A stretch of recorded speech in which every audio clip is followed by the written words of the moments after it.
Good afternoon.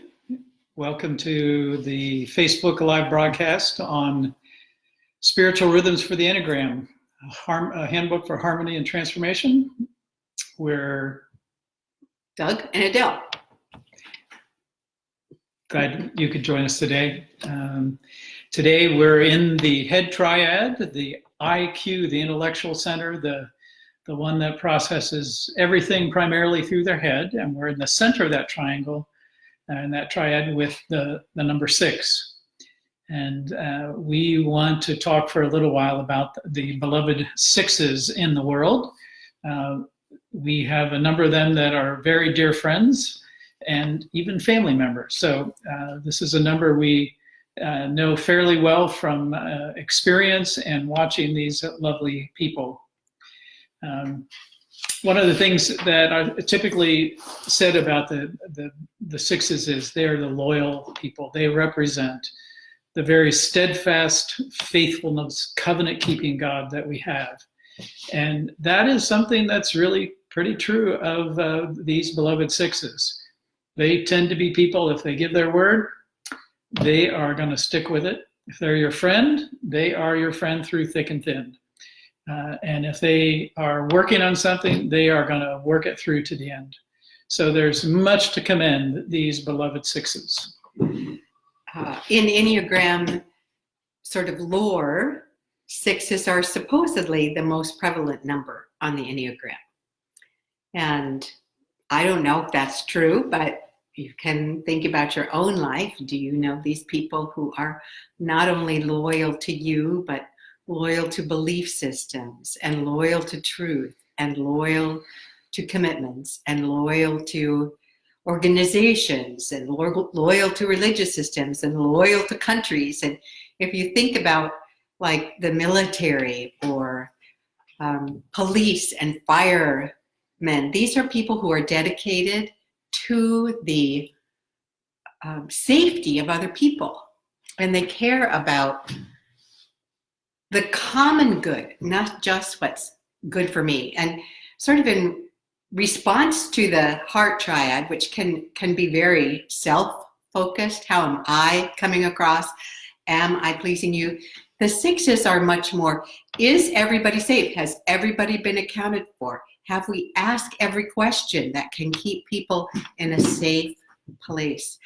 And society really depends on these loyal troopers that keep things going, that keep the machinery operating so that we can live safe and secure lives. Hope you've heard that repeating word. Safety is one of the huge concerns for 6s. And the counter to that is fear. They're afraid that it won't be safe. And so they're people that live with a little tension about how things are safe or not so safe. I was thinking a little bit ago that, as Adele said, they're the people that keep their traditions. And if you think about the creeds that the church speaks, or something like the Boy Scouts or Girl Scouts, where they have a motto, I'm pretty sure those are probably created by 6s. And the creeds, well, they may have been written by 1s or 5s. But they were affirmed and kept in place by 6s, because 6s want to have something that's really clear and everybody knows it and everybody keeps to it. And we don't actually want to mess with it, because if we mess with one thing, then the whole little thing might crumble.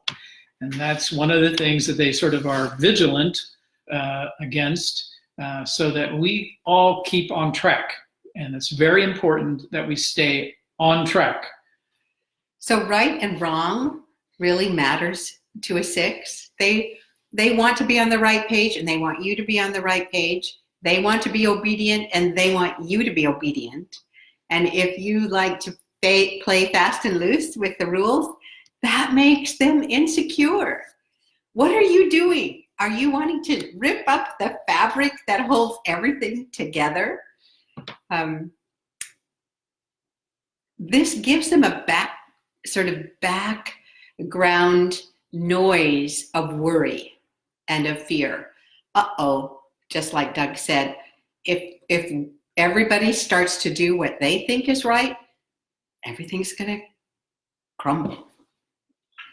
So these beloved sixes live with this innate ability to sense right and wrong. They have a very similar thing to number ones at that point. But their right and wrong is everything going to be all right? If it's right, if we're on the right track, then everybody's safe. And so they're constantly vigilant about that. And they typically are ones that are prepared for alternatives if the current thing doesn't happen. Our daughter sort of said half jokingly, said, well, yeah, I got a plan for that. And then I have a plan if that doesn't work. And I have a backup plan for that. Yeah, so we're down to level 3 or 4 backup plans. And in the same way that each number sort of comes into a room and sees certain things and wants certain things and brings certain things, that's what a 6 is. They're coming in and saying, where is everybody in this room? How safe is it? How do I fit in here? Who's in charge, and can I follow them? Can I trust them? They're constantly thinking about that. And the interesting thing about the beloved 6s is there's 2 reactions, 2 ways that they deal with this fear. And the same person can be both types, or you may prefer one over the other. And those 2 types are phobic and counterphobic. So the phobic I'll talk about is they're afraid. That just means fear, phobic. And so they live with a sort of a backing away, oh no, what do I do now kind of feel about things. And they're constantly trying to figure out exactly what's happening and preparing for it. And they can be totally processing who's really in charge. I think these are the kind of people that they're sitting in a talk and they're looking up on the web. Is this real person really who said, they quoted so-and-so, is this really what they said? And they're checking everybody out all the time because they don't want to be led astray. That would be terrible. And the challenge for these beloved phobic 6s is they can just end up with so many questions about what's going on that they get into the analysis paralysis. They just can't decide. So making decisions for a phobic 6 is a painful thing, because what if I didn't really get the right information? What if Yelp didn't tell me the right thing? What if there's another rating tomorrow before I go? What if that person really doesn't know what I know and like what I like? Those are the kind of questions that a phobic 6 would have running through their head, a commentary. Their little interior phobic meter would be asking all those things. And the counterphobic 6s are the ones who are afraid of their fear. And so they don't like that feeling of being afraid of their fear. And so they are going to run into that fear because that feels less frightening than doing nothing. So these are the firemen that go into the burning buildings and the SEALs that go into dangerous spots, because it's a way to do something about what is fear-inducing. So you might consider your own life as well as some of your friends. Where do you feel like you land? And just observe what are the things that really motivate you, and in the false self, the unhealthy self, what incapacitates you? Because this fear, when it really grabs a hold, either way, pulls you away from your centered self and makes it very hard to actually be as aware of things as you could be without the fear. One of the other things that we've noticed about 6s is they often are the last ones to be able to self-identify. That's true. It's true, because what if they identified wrong? That's right. So they keep guessing and thinking, well, what if I'm that? I could be that number. And so we have any number of friends who tried just about every number on the Enneagram for a while and thought that's who they were, which isn't a bad thing to do, to figure out where your number is. But a 6 will, finally get to the place of, well, I'm none of those numbers, so I must be a 6. It's almost that kind of process of elimination. And they don't really want to be a 6, and they're not even sure they trust the Enneagram. And this comes to one of their basic issues is trust. We say that they're loyal and faithful. We say that, they'll go into danger, they'll care for the common good. But if they don't feel safe, they will not trust you. And they will not follow you.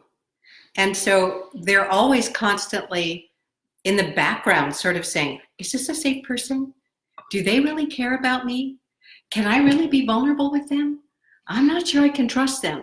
What if they're not really on my side? And so you hear this constant either self-doubt or doubt of the other person, and this sometimes just drives their friends crazy because they just want them to sort of lighten up and say, it's okay. People aren't perfect, and I won't be a perfect friend, but I do love you. That doesn't mean I'm not trustworthy. Yeah, and the sixes, unfortunately, they're right next to their joyful seven neighbor, and we'll hear about the sevens on Monday. But the sevens are like the glass is half full, the glass is just plain overflowing. They don't even measure a glass. It's always got more in it than they can handle. But a six is pretty much always, boy, this glass is half empty and shrinking fast. They're just not sure there's enough information, enough time to choose. So we've had some friends who, in leadership situations, are from the sixth world. And so they're the kind of person that they will be tracking along and listening, and they probably wouldn't even be on the leadership thing if they didn't really trust you already. But they're still really, sitting there wondering, they're sort of nodding. And toward the end of the discussion, or maybe even at the end, you're just getting like the summary and setting up the date for the next meeting. They'll sort of finally raise their hand or raise their voice and say, yeah, but what about this? And you're like, we finished that discussion about half an hour ago. But a six has been thinking about it, and they're like, so they're perseverating in their head, and they're like, yeah, but what about, it could be the other thing. And did we really think about all? And so they'll come up with all the things that you need to think about before you make a decision. So God bless them, because they actually do bring up things that you could well have missed that can totally sabotage a decision. And they can drive you crazy because they can come up with an endless list of questions so that you would never, ever make a decision because their questions are inexhaustible. It's amazing. So at a certain point, back to their trust thing, a lot of growth for sixes is choosing to trust. Mm-hmm. And it's a risk. And that's why it's so hard for them. But it means leaning into what they're able to decide, or the group decides, and saying, I'm going to go with this and trust. Now, the curious thing is the virtue, the loyalty thing, is also matched with courage. Their sort of evidence of their virtue is they are absolutely amazingly courageous. Not just those that are armed forces and the public services, but individuals who have decided to stick with something. They will really go through thick and thin to keep that going, to make it happen, to make sure that program pulls off, to make sure those kids get what they need. They won't stop at anything. So that's the tension, the false self, I'm afraid, I'm not going to make a decision, who can I trust? And the true self, I'm committed, I'm going to keep my commitments, and I'll walk through fire to make sure that they are accomplished.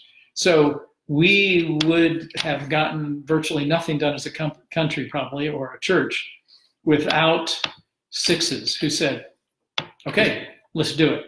And then they stuck to it, and they stayed on the team, coming to church, they stayed out there caring for kids and all, whatever. And so we just are very grateful for the true grace and gifts that are found in these beloved sixes. One of the stories that I like about sixes is I was taking a walk with my daughter one day, and there was a house that went on the market. And, I looked at the house and I said, oh, look at that house. It's on a great piece of property. And there was like 2 seconds, and she goes, "No, Mom, it backs up to lowlands. It's sloping away. The front," she could pick out like 6 things in a matter of 10 seconds that were wrong. And I think this is what gets on people's nerves. It's like, well, why don't you see what's going to go right instead of what's going to go wrong? The 7s are going to see what's going to go right. The 6s, what's going to go wrong. And we really need them both, because if we don't pay attention to what goes wrong, then we're just doing mop-up work. So 6s end up being great quality control people, great people to be on teams to make sure that they're functioning well and that you're going to get the task done in the right way and that you have covered all the bases and that people will be taken care of as you do this work. We met a friend this summer on a trip, and he's a compliance officer. And that's a wonderful place for a 6, to make sure you're following all of the things. He's a lawyer, following the law, making sure these companies are doing what they're supposed to be doing. And another one who is 5 or 6, who is in the federal banking system, sort of, again, tracking in the data. How are we doing? Are we people keeping on track? They were both sort of in the compliance world. And that's a perfect role for 6s, to be able to assure how's things going, are they fitting together? They'll be able to see the anomalies and find ways to correct them. And like many numbers, to move back to the center, when they're out in that edge, that's where they're fearful and can't make up their mind, untrusting. When they move back to the center, that's when they're able to have courage and trust. And it's often also where they're able to let go of that compulsive what's wrong and actually use those same powers of observation to appreciate and give thanks. So gratitude is a huge practice for 6s to say, okay, this is really good. Look at this. I can be thankful for this, instead of saying, yeah, but what about that? And so again, most numbers, gratitude is a huge antidote, because they have something that they're focused on that draws them away from their true self, and gratitude draws them back to that center where they can say, oh, okay, I can see things like God sees them again. So in the harmony world that we want to share with you, the 6s are on the 3-6-9 triangle. And for their wholeness, their faithfulness needs to go to 3 and be productive. So it's not just the questioning, not just being a devil's advocate. It's like, we've got to get something accomplished here. And the 3s are arch accomplishers. So when the 6 goes to 3, their faithfulness is going to produce, go to 9, peace. And rather than sort of throwing their catastrophic thinking out into the world, they look at, how is this going to benefit the common good and bring peace to more people so there will be less fear in the world? So we would say one of the mantras for the 9 or for the 6 is faithfulness produces peace. And it's like a pathway to their transformation. And we'll be probably talking more about those breath prayers and mantras in the coming weeks on maybe another series to take them a little more in depth. But for now, that's our look at the beloved 6s. We're glad you will eventually watch this, and thank you for those that have been joining us live today. So blessings to you all. Bye-bye.